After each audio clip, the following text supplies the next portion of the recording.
Topic is classical theory of employment. Introduction of this theory. This theory was developed by Sir David Ricardo, Adam Smith, J. S. Smith, Marshall, and Professor P.B.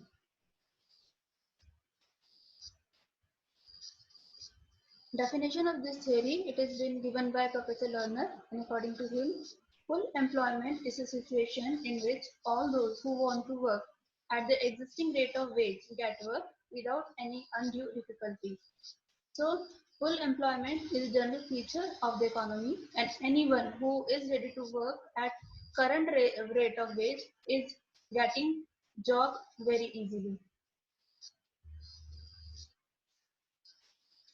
But with full employment, we can have some types of unemployment, but it will be for a short period of time.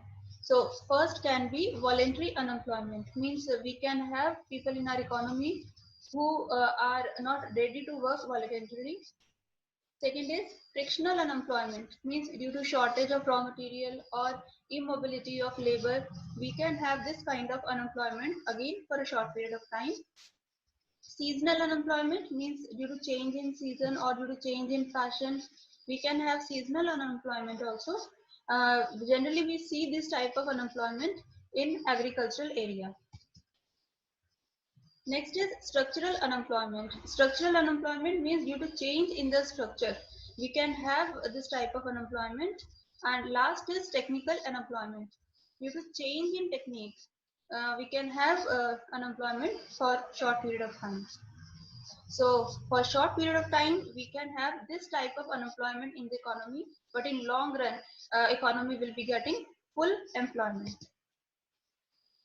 Now the assumptions of the theory. This theory is based on the assumption of full employment, means full employment is a general feature of the economy. They took the assumption of perfect competition, laissez-faire, means no government interference, closed economy, no international trade, unchanged technique of production. Technique of production is constant for the time being. Money is acting as a medium of exchange. Rationality. Both producers and consumers, both are rational. And efficient use of resources. Producers as well as consumers, they are using their resources in the best possible way. Economy is on equilibrium, savings are equal to investment, and law of diminishing marginal returns are applicable. So this theory is based on these assumptions.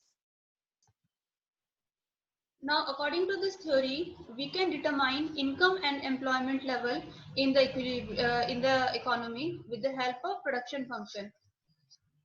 In long run, production function will be depending upon L, K, N, and P, where the full form is production is a function of labor, capital, land, and technique. But in short run, production will be depending upon only employment, only on labor. If we show this term with the help of this graph, y-axis is showing output, x-axis is showing employment. The supply curve is continuously increasing, then after a point it is constant, then start declining. So this graph is showing as output is increasing, employment is also increasing. After getting full employment, this supply curve starts declining. Now, level of employment in an economy is known by the equilibrium of demand for and supply of labor. So, why we demand for labor? We demand for labor for their productivity. So, the formula is W is equal to MRP is equal to P into MPP, or W upon P is equal to MPP. So, here W is wage, P is price, MRP is marginal revenue productivity, and MPP is marginal physical productivity. Now, supply of labor. Supply of labor is a function of real wage, means NS. Supply of labor is a function of W upon P, wage upon price. Now, we will be showing the equilibrium with the help of this graph. Y-axis we are showing wage rate and x-axis employment. We have two curves here, demand curve and supply curve. The point where demand is equal to supply is equilibrium. OW is wage rate, equilibrium wage rate, and ON is equilibrium employment rate. With the help of this equilibrium, we can determine output level of the economy, and we are determining output level NP. Now explanation of the theory. Any tendency to go away from full employment is corrected by flexibility of wages, interest rate and prices. We'll be studying here 3 points: flexibility of wage, flexibility of interest rate and flexibility of price. Means full employment is a general feature of the economy, and if we have any tendency to go away from this full employment, it will be corrected by 3 tools. So we are starting with the first tool, that is flexibility of wages. Flexibility of wages, first of all, wage rate. Wage rate we determine in labor market, and demand for and supply of labor depends upon real wages. So real wage is money wage upon price. So real wage will be determined by money wage upon price.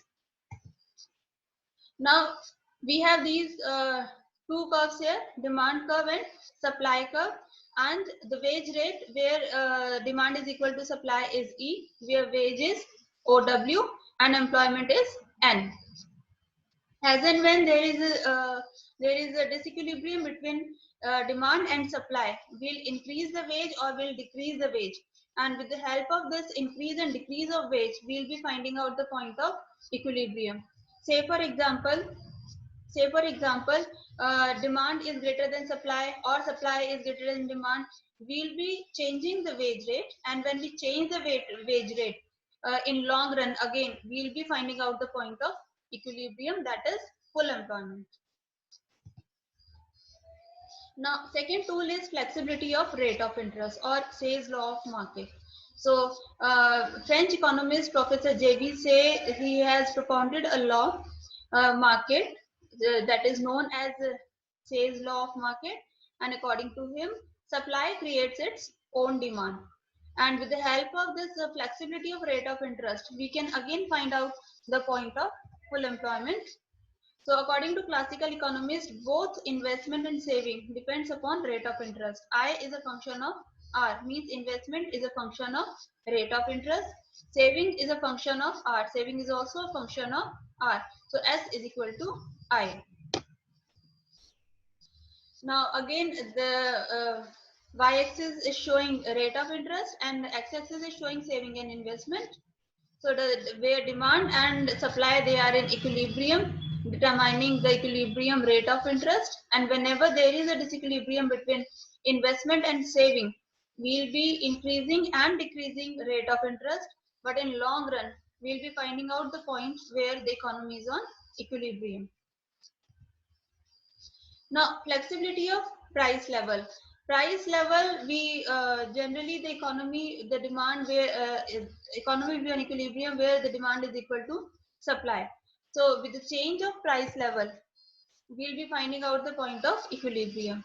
In the given graph, price level we are showing on y-axis and output and employment on x-axis. This AS curve is parallel to y-axis, means supply is constant. The demand curve is AD1. Equilibrium point is determining price level, that is OP. As and when there is a change in demand, demand is increasing from AD1 to AD2 or AD1 to AD3. So whenever there is a change in demand, this price level will change and we'll be finding out the point of equilibrium.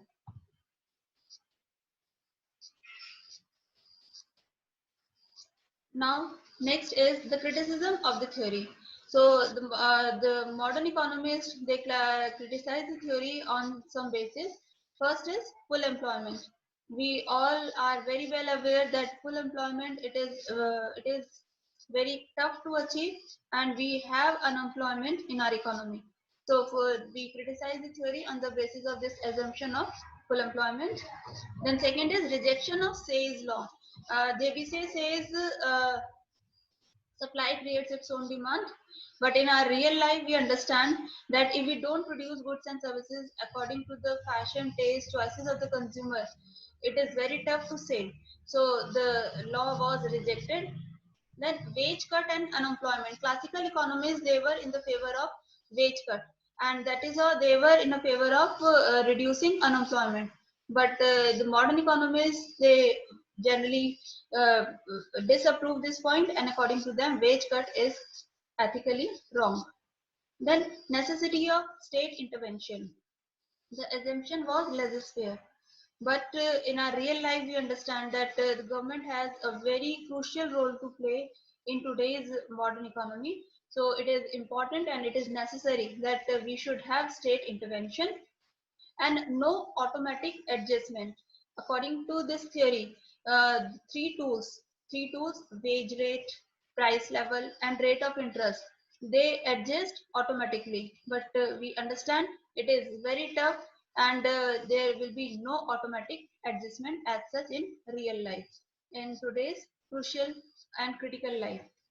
And the last point of criticism is possibility of underemployment equilibrium.